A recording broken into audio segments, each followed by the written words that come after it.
Stop me if you've heard this one before. Bro, I see Sprint Burst in every game that I play. Does every killer run Lethal Pursuer now? If you've heard somebody openly vocalize their disdain for a specific set of perks, it's likely that they're frustrated about the lack of perk variety that sits at the core of Dead by Daylight. I completely understand the frustration, too. There are over 300 perks between killers and survivors in the game presently, but quite often it feels like we see the same 20 in every player's build. If it's not Sprint Burst, it's Lithe. If it's not Pain Res, it's Lethal Pursuer, and often it's both on the killer side. And while the complaints are valid to some extent, I posit that we tend to catastrophize and focus too hard on the aspects of this game that irritate us the most. I complain about hyperfocus and stakeout because when it does show up once every few games, it can be extremely crushing. I took it upon myself to catalog every perk that I ran into on the opposite side by playing 25 games of Killer and 100 games of Survivor. This is because, as a killer, you see 4 times as many perks as the survivors, and I was more interested in gathering data on the frequency of perks rather than the quantity of games that I played.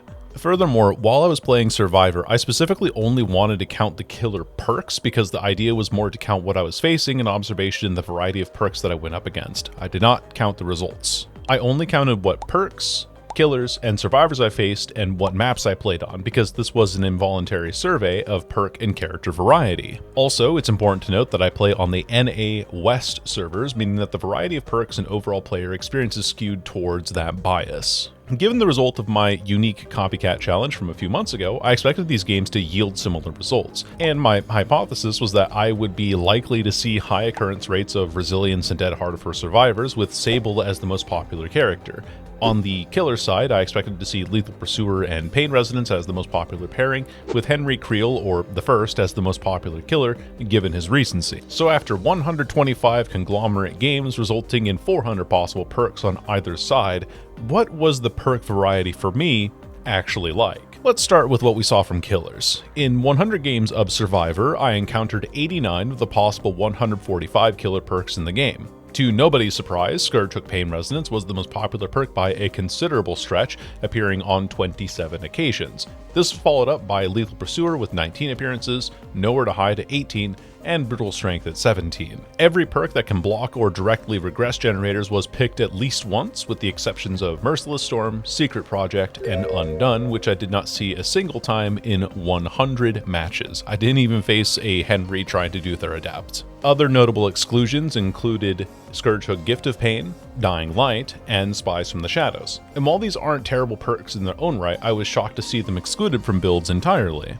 There was one game where I played against a perkless hillbilly and then 4 separate games where killers were going for their adept challenges, resulting in 8 empty perk slots in total. As far as killers go, well, this is the part that's going to sound made up, but I actually saw 37 of the 42 currently in game. I actually faced a twins at one point on Azerov's resting place, and they promptly turned me and my team into ground beef. The killer that I saw the most was, predictably, the First at 14 total appearances, and then second place went to Nurse at 7, while Wesker, Legion, and Deathslinger tied for 5 apiece. Throughout this challenge, I understandably didn't see a single Pinhead or Hag, but was also surprised to have never encountered Krazu, Chucky, or Dracula.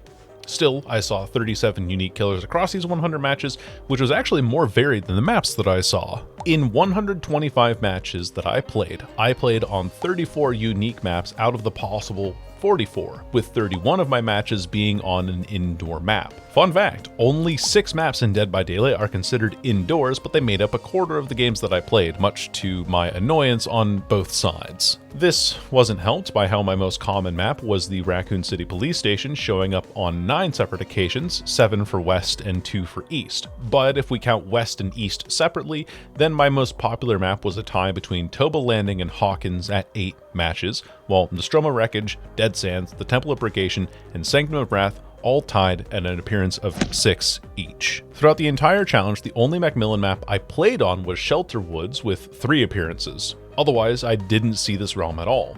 Coal Tower, Cephopit, Ironworks, and Groaning Storehouse all clocked in at 0 appearances whatsoever. The other maps with no presence were Family Residence, Greenville Square, the Thompson House, Torment Creek, and Wretched Shop. But strangely enough, all of these maps that I did not see were in 2v8 at the time are all original maps, and with the exception of Family Residence and Greenville Square, come from the base game map pool. It's a strange coincidence, but I do find myself missing Macmillan maps, especially because I get bad in preschool at least once whenever I choose to play Deathslinger. Now, for the Survivor side of things, in 25 matches with 400 possible perk options, it should surprise absolutely nobody that the perk I saw the most was Windows of Opportunity, which made an identical number of appearances to Pain Res at 27 in total. Following closely on its heels was Resilience at 23, while Deja Vu and Lithe tied up third at 22.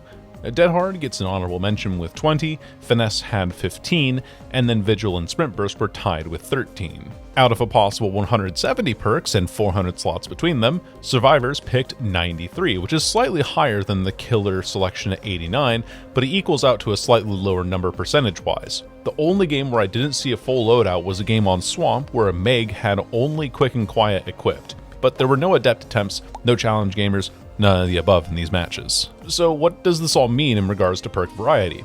Well, for starters, I think it means that the perk variety on both sides is fairly restrictive and terrible. If I take out the perks that only had one appearance across the entire challenge and disqualify All Shaking Thunder and No Quarter for the 2 Houndmaster Adept attempts I faced, I only saw 61 unique perks from Survivors and 64 from Killers in total.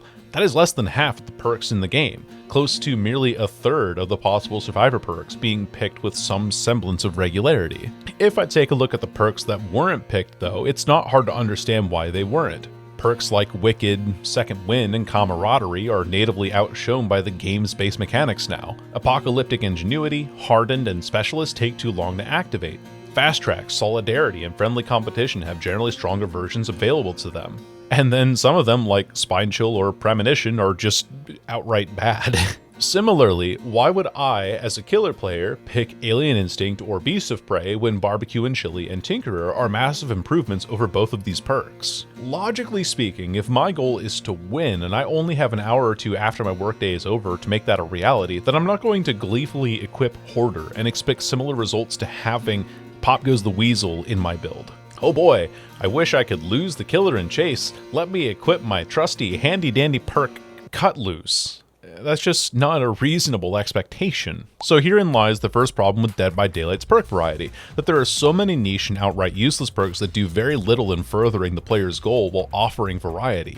The good options are head and shoulders above everything else in the game, to the point where even decent perk options are rarely picked, if not ignored. If I'm to take my stats literally, I saw less than one new perk per game from the killers I faced, and I also saw less than one new perk per survivor that I faced. I also believe this lack of variety to be a response to a lack of meaningful, consistent changes to perks across the board.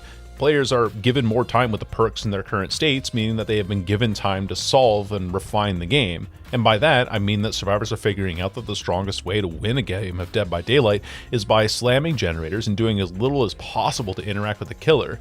This is evident through the 4 most common perks: Deja Vu to complete generators faster, while Windows, Resilience, and Lithe make it so that the survivor is guaranteed access to a vault location where they can run away at Mach 15 before the killer has a reasonable chance to react. And killers have landed on the same conclusion that they always have, that they need to operate off of efficiency at every step of the game. When they are consistently given fewer options with which to chase the survivors, be it through generator speeds and the game coming to its conclusion faster, or through exhaustion perks, the good options are the ones that mitigate time losses. Lethal Pursuer removes the time spent in the early game trying to find the survivors. Pain Resonance breaks a generator and gives a hook state in one action. Nowhere to Hide gives on-demand aura reading that reduces the time spent for looking survivors later in the game, and Brutal Strength lets you clear pallets faster or kick generators faster to help initiate those chases.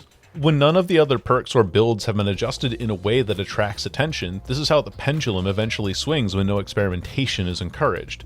I'd love to see more of the patches that we had in 2024, where underutilized perks were given a bit of love on the regular. Some of the perks that were buffed back then, like Background Player or Grim Embrace, have become powerful niche perks in today's environment, which wouldn't have been possible without these adjustments. The second truth about perk variety is that the general spread of perks is limited by this game's insane grind and bar to entry. I mean, it's nothing like getting 99 in all of your skills in RuneScape, but it's more like if you unlocked a character in Overwatch and then had to spend several hours in order to upgrade Ryan's shield from 600 health to 1500, and then doing that for every character in the roster. So DBD has a $20 price tag to start, which includes a handful of general perks and then 5 killers and survivors to match.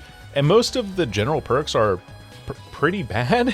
Thanks to Pinhead's license being removed from the game, his perks are now general perks, as are Myers' perks, which there are some fairly decent options in here, but the rest of them are just outclassed by perks that you need to buy or spend a lot of time unlocking. And some people will argue that you can unlock characters with iridescent shards, a currency that you unlock in-game, and while that is true, the actual time that it takes to get iridescent shards is just ludicrous. Eerie shards are unlocked by leveling up your account, progress that is measured by how much time you spend in a game, with a once-a-day first game of the day experience point bonus. Each time that you level up your account, it takes progressively more experience to gain until you reach level 100, whereupon you gain a devotion level and the time to level up resets again. On average, every level up nets you around 300 Eerie shards, and by my estimations, it takes about 1 to 2 hours to level up a single time.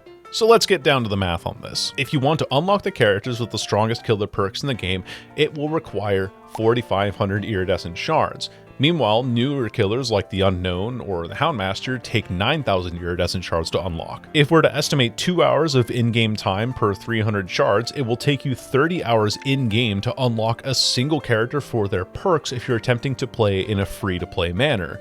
60 hours if you're angling for the 9,000 Eerie Shard characters. There are 92 characters to unlock in the game between every killer and survivor. You start with 5 killers and 7 survivors, so you don't need to spend shards to unlock them. Then 18 of the killers and 22 of the survivors are from other intellectual properties, making them completely unpurchasable with iridescent shards. And so this leaves the player with 19 killers and 21 survivors remaining to unlock. With prices ranging from 2250 iridescent shards to 9,000, the remaining 40 original characters cost a combined total of 207,000 iridescent shards to unlock. If we divide that number by the estimated 300 shards per level, it will take around 690 levels to unlock every original character in Dead by Daylight. Now, multiply 690 by 2 for 2 hours per level, and in total you will spend 1,380 hours in Dead by Daylight trying to unlock all the original characters without spending a dime. Conversely, you could spend a cool $25 on the Terror expansion pack and immediately knock out a requirement of 40,500 iridescent shards for some decent killers, and then another $25 on the survivor side for the same value. I mean, what's $50 in the face of 81,000 iridescent shards, an amount that would otherwise take you 500 hours to earn anyway? And this is where DBD can feel the most predatory, relying on a drip-fed earnable currency under the false pressure that you're just wasting your time if you're not spending money right now all the time. And of course, this count doesn't include the licensed characters that are locked up behind the IP wall, requiring you to spend money in some shape or form eventually. I'm not against spending money on live service games because the people who develop the title and keep it fresh need to be paid for their work. I'm against the insanely high price tag locking people out of what is an otherwise extremely diverse and complex gaming experience. Now, let's say that you do want to spend money on all the DLC and original characters though, in the most efficient way possible so that you have all of them unlocked. Every single DLC that you buy that has a survivor paired with it also eliminates the need to spend the iridescent shards on that survivor, so you save yourself a bit of the grind there too. In order to purchase all of the licensed characters currently available in-game, you will need to spend $165.79 to get all of them. You cannot unlock these characters with Eerie shards, you need to spend real money on them. Now, the original characters are mostly packed up in big collective expansion packs. There are 6 of these that have been repackaged in a rather confusing way, but they equate to the same dollar amount anyway. The Terror and Escape expansion packs cost $25 each, and they have been repackaged into 3 other expansion packs, namely Macabre Tales, Old Wounds, and Maddening Darkness, which are priced at $20, $20, and $10 respectively. Now, these latter 3 packs are slightly more worth it because they give you cosmetics, but if you were just looking to play Killer or just Survivor for a while, I'd go with the Escape and Terror expansion packs. Then, to get the more recent Killers and Survivors from Artist up until Skull Merchant, there's the Endless Hunt DLC pack for another $20. Anything more recent than that is an individually priced DLC pack, which makes purchasing the original content for this game come to a grand total of $106.91.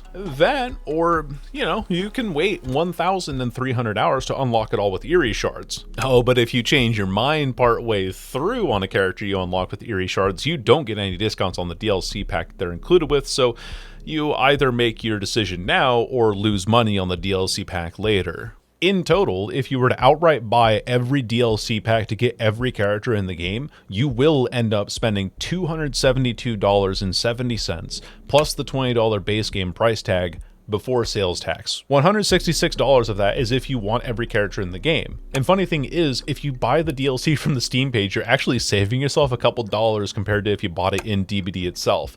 And yes, everyone knows about the premium currency called Orexels, which equates to $5 when you unlock a locked character from a locked DLC because they cost 500 Orexels, whereas the DLC for a paired survivor and a killer costs $8, effectively cutting their price down to 400 Orexels apiece. Just incredible. So what does all of this have to do with perk variety? Well, to put it bluntly, who the fuck has $300 to spend on Dead by Daylight? I know, it'll be something that people spend gradually and that the DLCs go on sale at irregular intervals, but when people are conscientious about the money that they can afford to spend, they're going to spend it on either things they enjoy or things that are strong. The reason why you see Decisive Strike and Resilience so often now is because they're perks that come with the base game now, and so they don't require extra spending from the player to gain access to them. The reason why you see Windows of Opportunity and Pain Resonance everywhere is because they're unmatched in what they bring to the table, and so monetarily they are very efficient perks. If we take the top 4 Survivor perks by popularity from my little survey, we have Windows of Opportunity, Resilience, Lithe, and Deja Vu. 2 perks that come with the base game, and 2 perks that come from older but cheaper characters that are attached to decently strong killer perks as well if you buy that DLC pack. And on the killer side, it's Pain Resonance, Nowhere to Hide, Lethal Pursuer, and Brutal Strength. Pain Res and Nowhere to Hide are from 2 killers from the same DLC pack, and Brutal Strength is from a base game killer. Meanwhile, the Resident Evil chapter is probably one of the better ones in terms of overall perk value. And not to mention popularity, because that's when the game had its highest concurrent player count prior to Springtrap being added to the game. So when there is such a massive financial or time-gated barrier to entry in terms of unlocking perks and using them in a game, you can be pretty certain that people aren't going to shell out the gargantuan amount of cash necessary to play everything. They want to play what's strong so they can win, and they want to pay for what's strong so they can win. That, or they'll pay for the franchises that they're the most interested in. When I did my Deathslinger builds video, I gave myself the challenge of making builds based on what DLCs people had unlocked, and a lot of the responses were, I only have Springtrap, or I only have the Alien unlocked. I know that they're not unlocking these characters for their perks. And even after you spend $300 fucking on unlocking all of the DLC for the perks of the characters, you can't even use those perks right away because you have to spend blood points on them now. 3 million blood points to be exact, in order to get a character to Prestige 3 so that their perks are shared with every other character on their side. A little while back, Puffalope made a video about reaching the 5 million blood point cap, and in that video, he documented taking slightly over 10 hours to acquire 5 million blood points.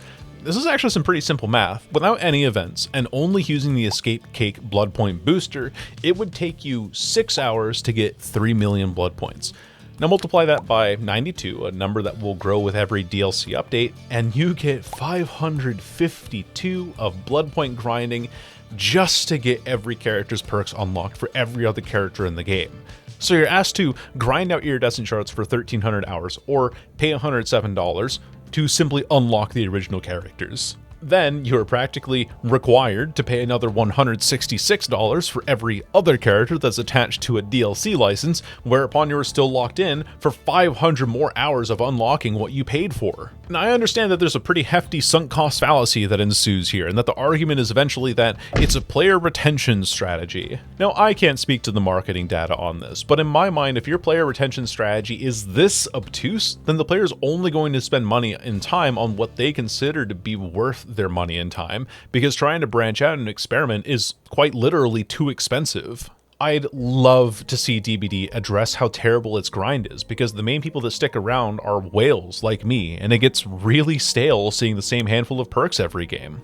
Reason number 3 behind the lack of perk variety. DBD itself has not made the correct changes to the base game necessary to encourage it. If anything, changes like the increased hook timers have restricted options, as killers now have less pressure than they did before while hooking. As I said before in my segment on perk efficiency, if the killer's threat of hooking is lessened by a change to the base mechanics of the game, then the natural response is that the killers will look to make their hooks actually mean something. That, or, they do that fun slugging thing that everyone loves to play against. The cascading domino effect, therefore, is for players to steer away from anything fun, niche, or underpowered, and instead pick the safe options. I cannot, in good faith, recommend buying the Alien chapter because the perks are generally pretty underwhelming, while the Xenomorph itself is a fairly frustrating killer for newcomers. I know that the point of playing a game is to compete and not to win, but expecting people to approach a game with the expectation that they'll never win is defeatist. Queuing up with the hope that you'll win a game is half of the fun of playing any online title, and being able to do that in a myriad of unique ways is what has drawn me to so many of the games that I enjoyed over the years, including Dead by Daylight. When players are no longer encouraged to diversify their loadouts as their options become more restricted, you end up with a shocking lack of variety. Reason number 4.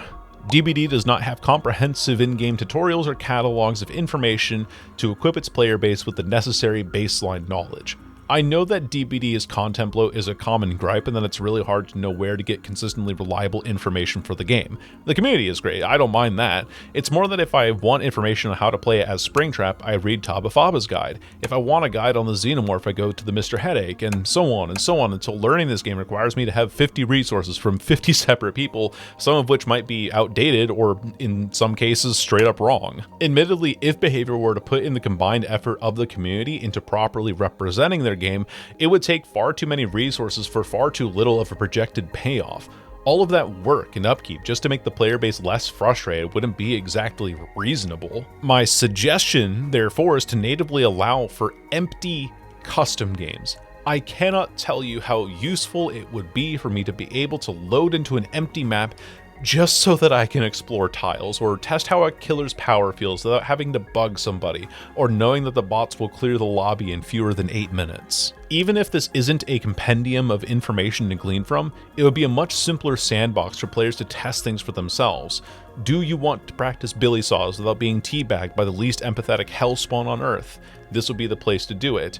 Do you want to learn how to run tiles without having to rely on windows of opportunity every game? This would be the place to do it. For players like myself that are only halfway decent at the game, this means that learning experiences are mostly best tested in the ruthless public lobbies. If I want to get the most opportunity to practice Billy, I then need to bring the strongest builds so that I can buy myself the most time to get that practice in. If I want to visually understand where windows and pallets are on tiles so that I can run them better, I'll probably run Windows Opportunity more often. And given that I might be playing against a Billy with a strong build, I'd like to have a strong build to make up for my weaknesses as a survivor, which I would like to iron out if I were given another space to actually practice it on my own time. But since I don't have that space, I have to cling to the same crutches that I've always relied on in order to feel like I'm given the time and space to learn. At a certain point, the perks become familiar as I've practiced with them, and a few thousand hours later, here I am not experimenting because I've gotten so attached to these perks. Compound this reasoning with my harebrained hypotheses, and you start to understand why perk variety feels so lacking in Dead by Daylight as of late.